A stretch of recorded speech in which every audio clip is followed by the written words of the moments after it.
पैदा ही डांसर होते हैं, उन्हें सिखाने की भी जरूरत नहीं होती है।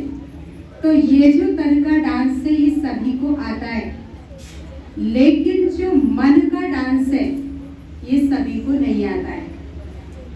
मन का डांस करना सभी को नहीं आता है। तो कैसे मन का डांस होता है? कहते खुशी में डांस करने का मन होता है। तो हमारे मन की खुशी क्या है? जिसमें मन प्रसन्न होता है और अंदर से डांस करता है अपने जीवन निर्वाह करते हुए। तो वो हम सभी ने सीखा शिव बाबा से। वो किसने सिखाया? शिव बाबा ने सिखाया।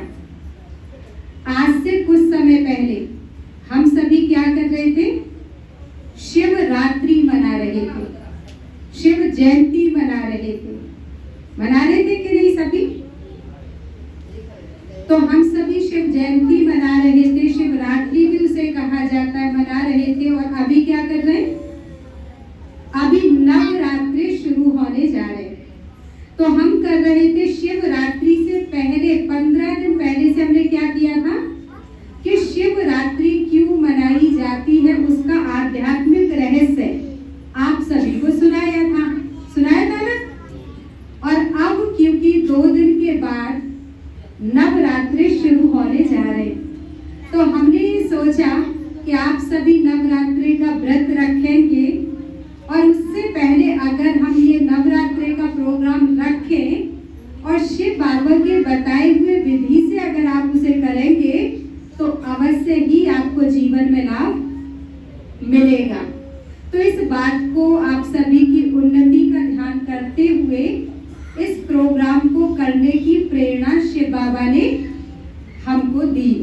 और प्रेरणा के आधार से प्रत्यक्ष रूप में आज ये सुंदर सा प्रोग्राम आप सभी देख रहे हैं जो आज हो रहा है यहाँ पे। तो मुझे खुशी हो रही है कि नवरात्रि शुरू होने से पहले नवरात्रि मनाए कैसे जाएं उसके विषय में हम जाने तो बहुत अच्छा होगा। तो नवरात्रि जो मनाई जाते हैं, तो शिवरात्रि शिव बाबा का इस सृष्टि पर आना। तो शिव बाबा भी जब कलयुग की घोर रात्रि होती है, चारों तरफ दुख, अशांति, पापाचार, भ्रष्टाचार, अत्याचार ये सब चल रहा होता है, तो ऐसे समय में शिव का इस सृष्टि पर आना होता है। लेकिन हमने ये भी सुना है कि जब शिव आते हैं तो शिव संसार के कष्टों का निवारण करने के लिए, आसुरी वृत्तियों का संहार करने के लिए, बुराई का नाश करने के लिए किसको पैदा करते? किसको जन्म देते? शक्तियों को जन्म देते हैं।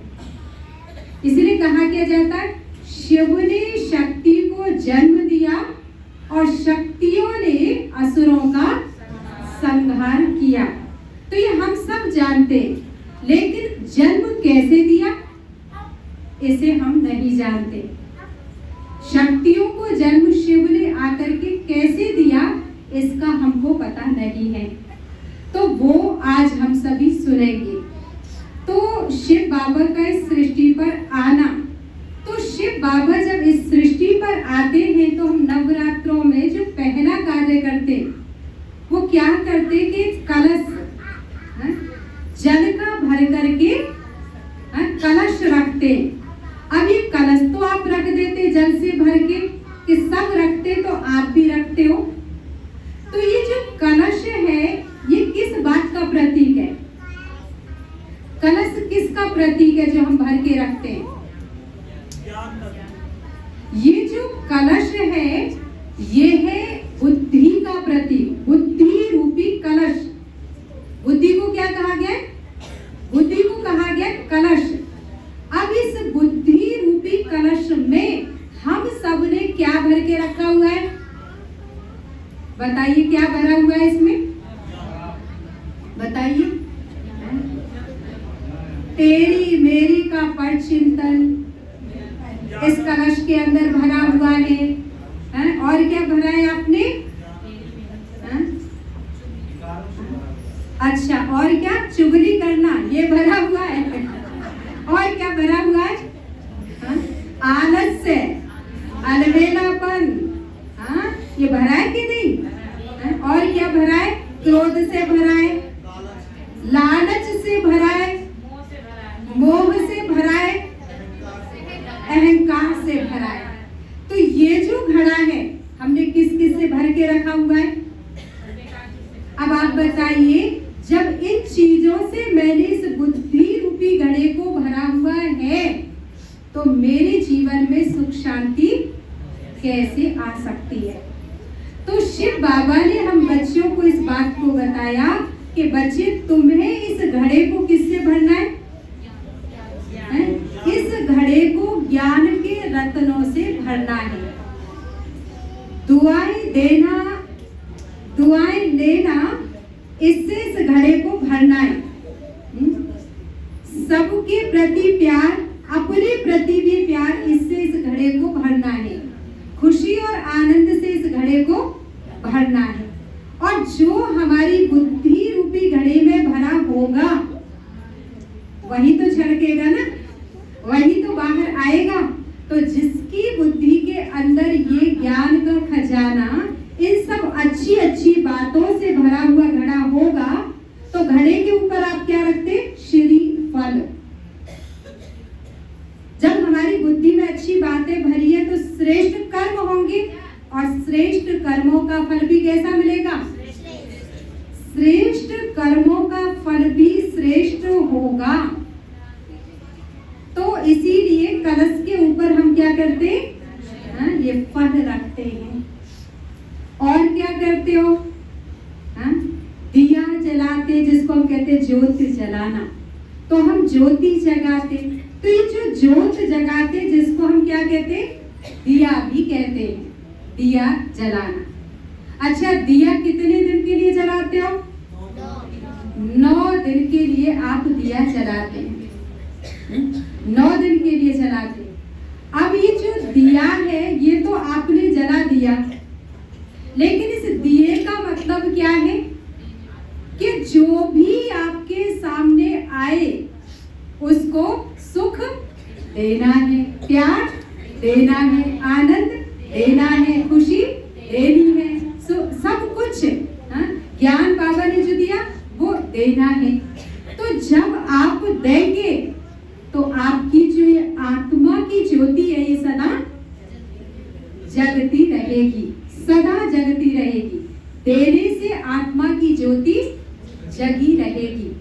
तो हमें 9 दिन, 1 दिन नहीं, 2 दिन नहीं, लेकिन 9 दिनों तक लगातार, और 9 अंक को सबसे बड़ा अंक माना गया है।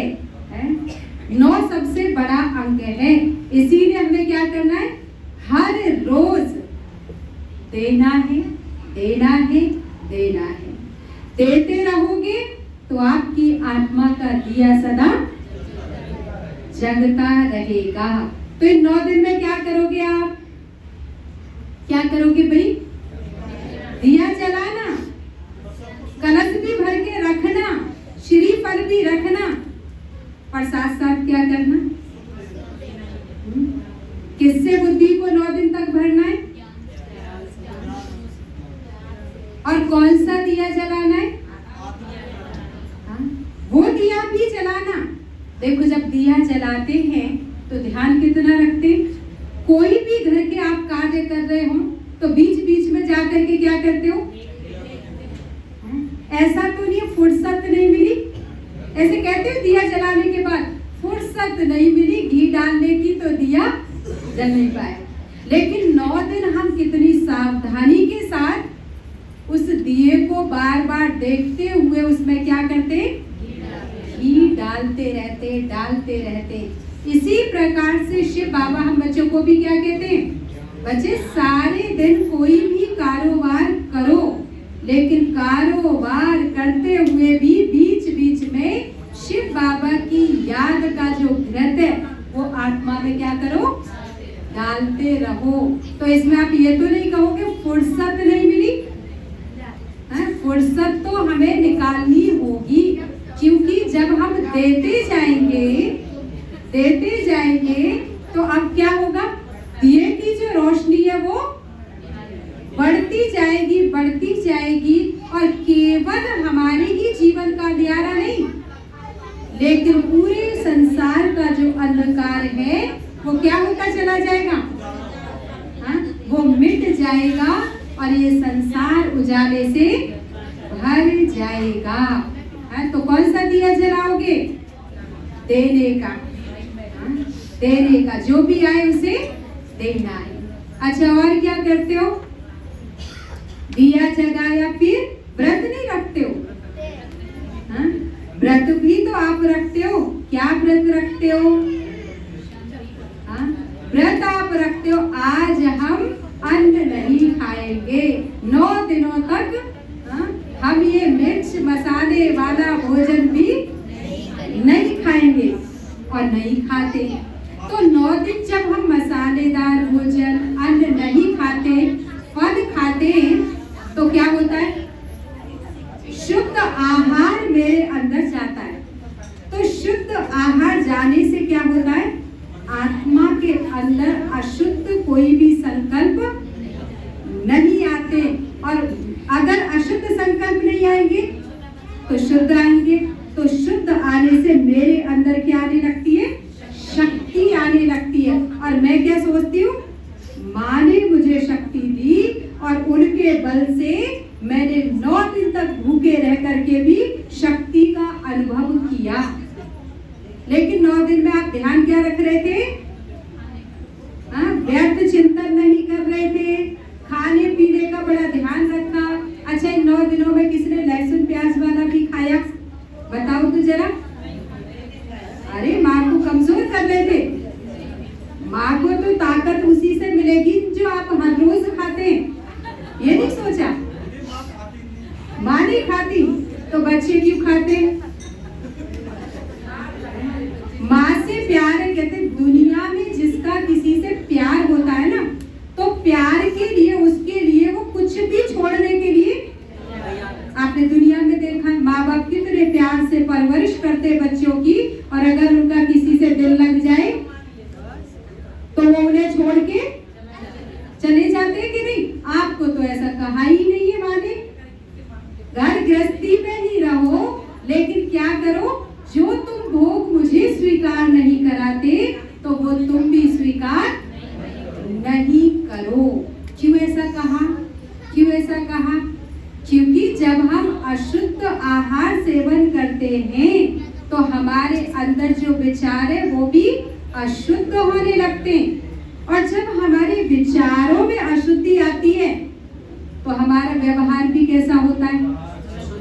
वो भी तो अशुद्ध हो जाता है, और जब व्यवहार में अशुद्धि आ जाती है तो रिश्ते खराब होने लगते हैं। और तो और बताएं, आपका जो बुद्धि का कनेक्शन है, जिसके लिए आपने 9 दिन व्रत रखा, वो भी प्रसन्न नहीं होती है। न भगवान के साथ बुद्धि का योग लगेगा, न माँ के साथ लगेगा।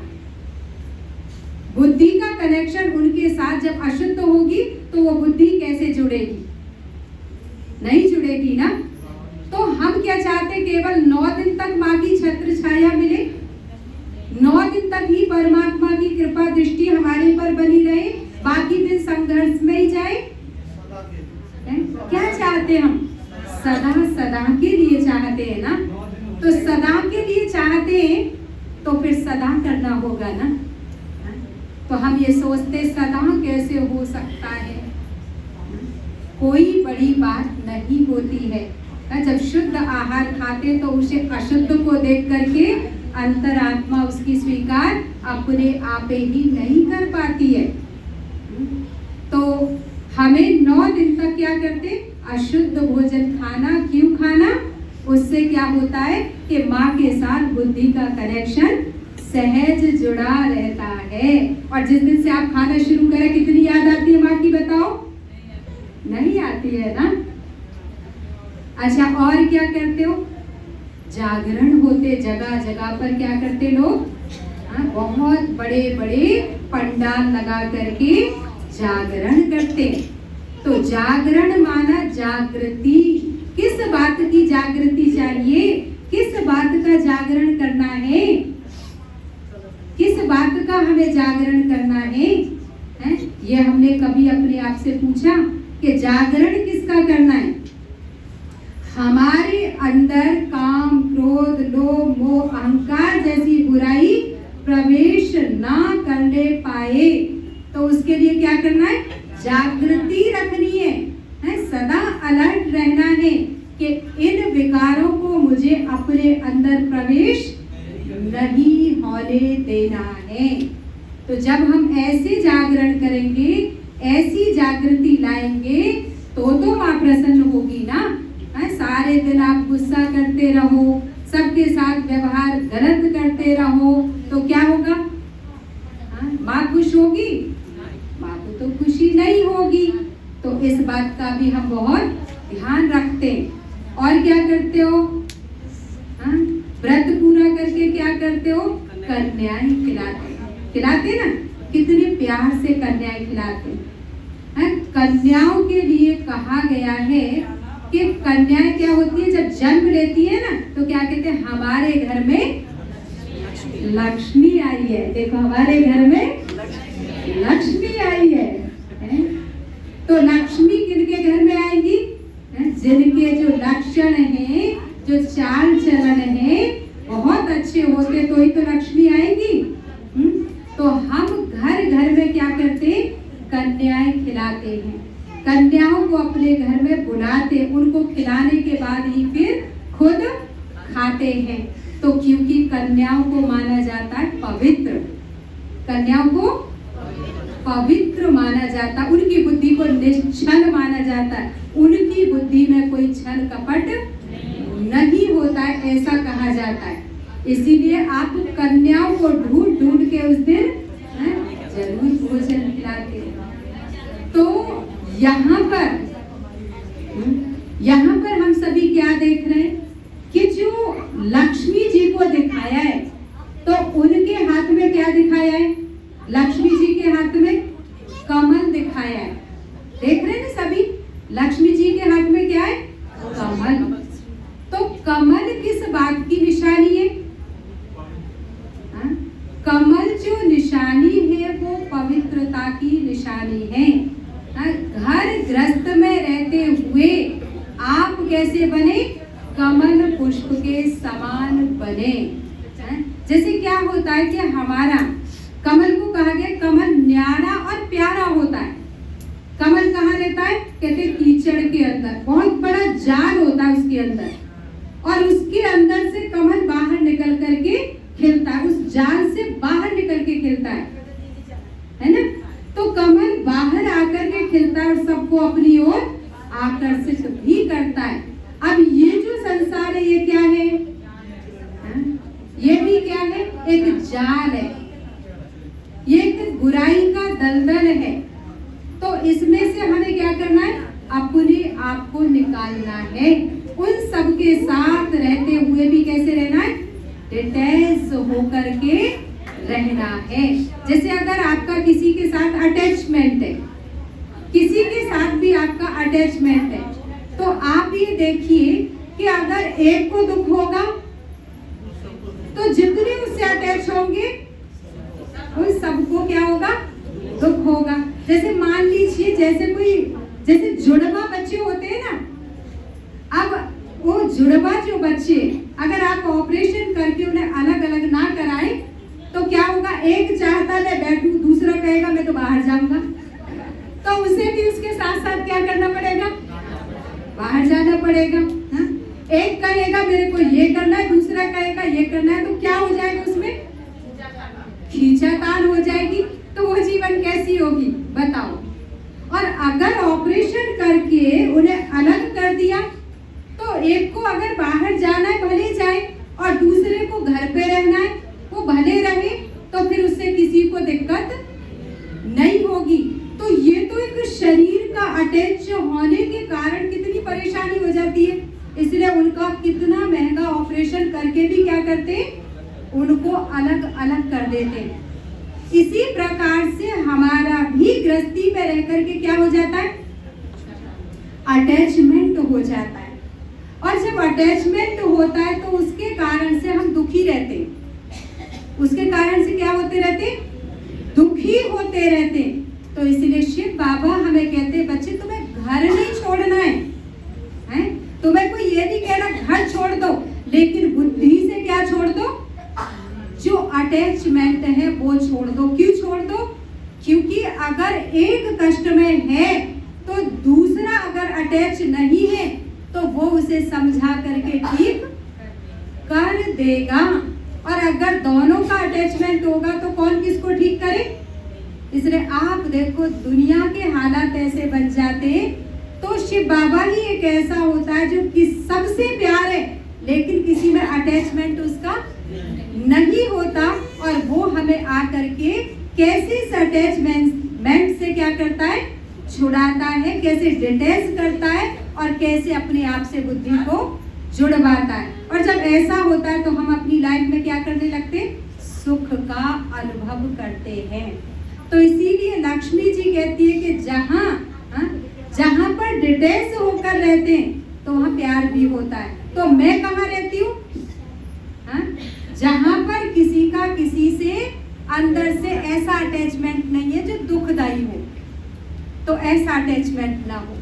हम आगे क्या देख रहे हैं, जो दिखाया है शक्ति को, वो शेर पर सवार दिखाया, निर्भयता का प्रतीक है।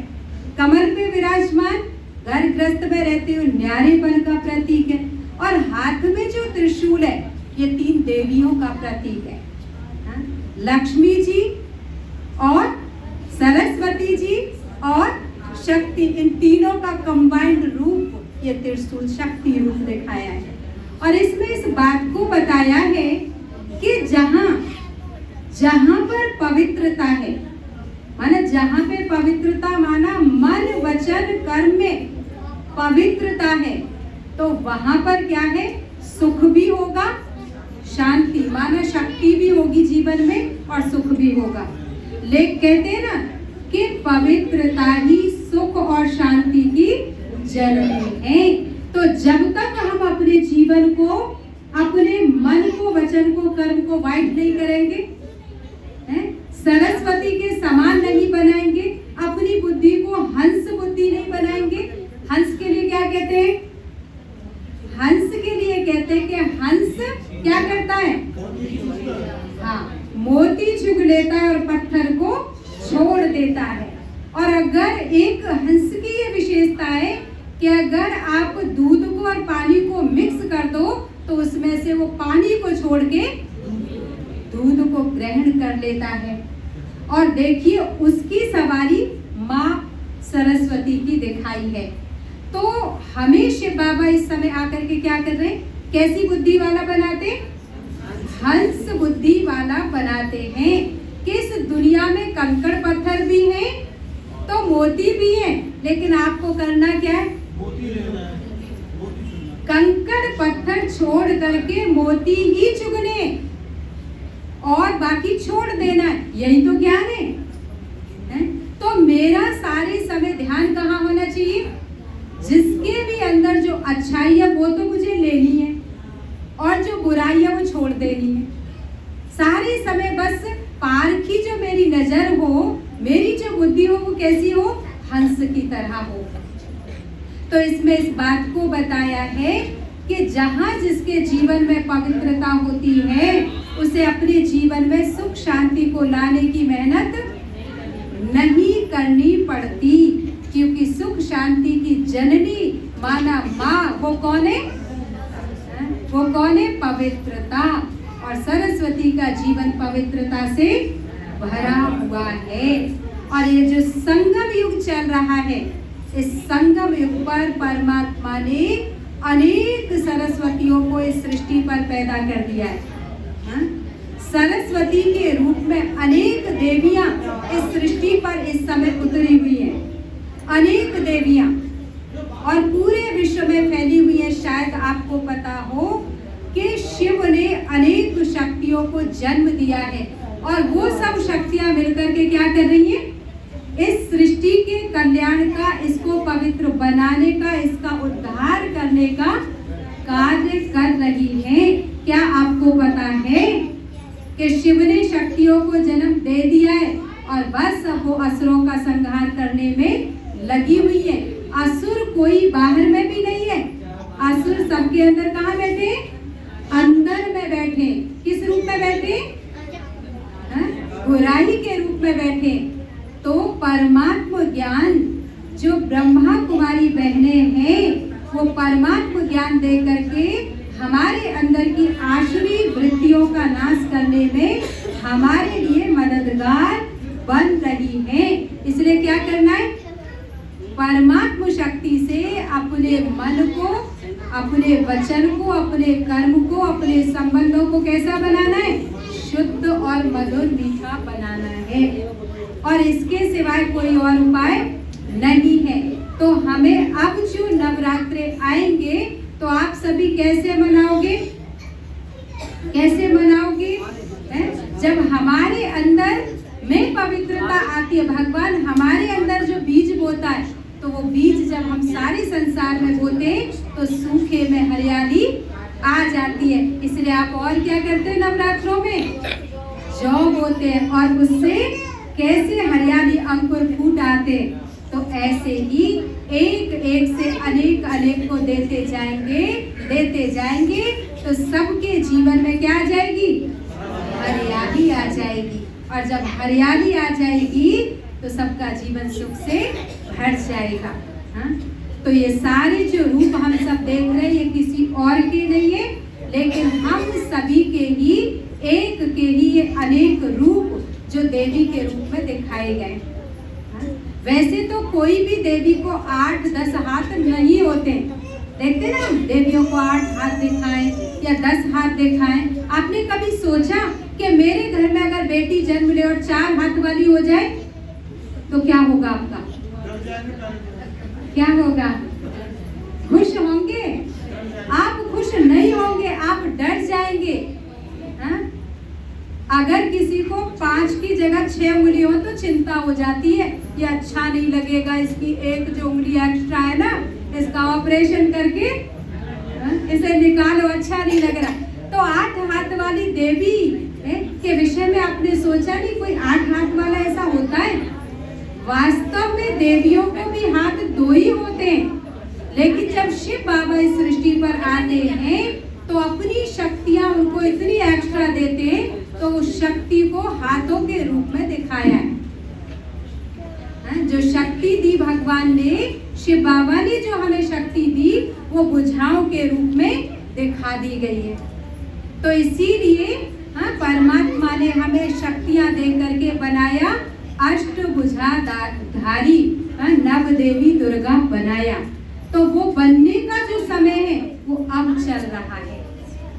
शिव इस धरा पर आए हैं और सबको शक्ति अपनी दे करके शिव शक्ति बना रहे हैं, और बन करके अपने अंदर की बुराइयों का नाश आपको क्या करना है?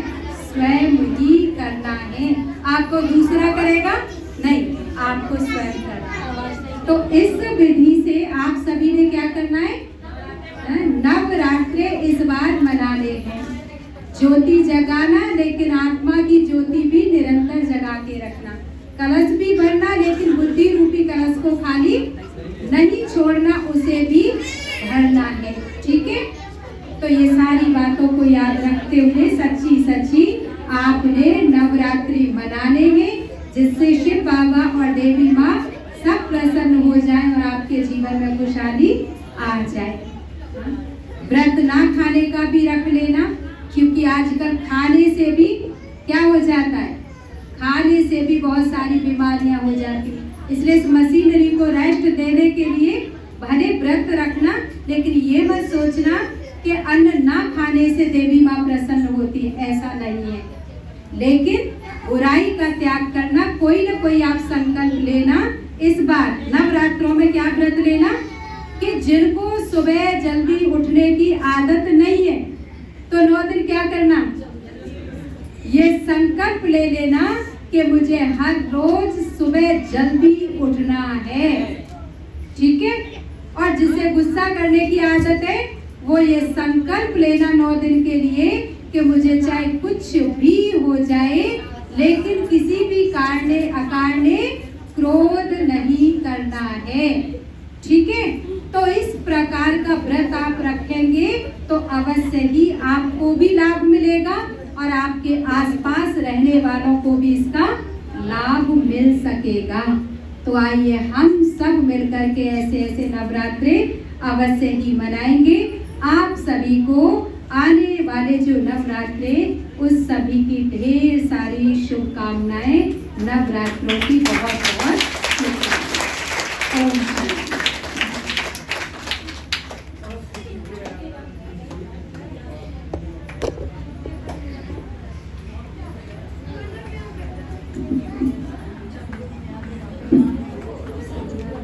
ओम शांति। अभी दीदी जी ने बहुत सुंदर सहज शब्दों में नवरात्रि का आध्यात्मिक अर्थ बताया, कैसे हम नवरात्रि मनाएं, क्यों इस कार्यक्रम की शुरुआत या इस कार्यक्रम को मनाने का निर्णय नवरात्रि से पहले लिया गया, ये सब भी आपने जाना, कैसे मनानी है वो भी सुन लिया। तो कौन कौन कहते हैं अब हम आध्यात्मिक तौर पर जैसे शिव बाबा ने सिखाया और जैसे दीदी ने बताया वैसे हम नवरात्रि मनाएंगे। कौन कौन समझते हैं? जो मनाते भी हैं और मनाएंगे भी, जो पहली बार भी मना रहे हैं तो इस तरह से मनाएंगे जैसे दीदी ने बताया, है ना। इस चीज का ध्यान हम रखेंगे। ऐसा कहने के एक बार जोरदार तालियां फिर से। तो सभी ने मिलकर तालियां बजाई, खुशी जाहिर कर रहे हैं कि हम सब आध्यात्मिक रीति से नवरात्रि मनाएंगे। और इसी के साथ कार्यक्रम अंत की ओर बढ़ रहा है। और जैसे शिव बाबा की याद के साथ किसी भी कार्यक्रम की, हम भगवान के बच्चे हैं और भगवान के बच्चों का कोई भी त्योहार मनाना शिव बाबा की याद के बिना शुरू नहीं होता है ना, शिव बाबा की याद के साथ शुरू होता है। उसी प्रकार कार्यक्रम का अंत भी शिव बाबा की याद के एक बहुत सुंदर गीत से करेंगे। सभी साइलेंस में बैठ जाए।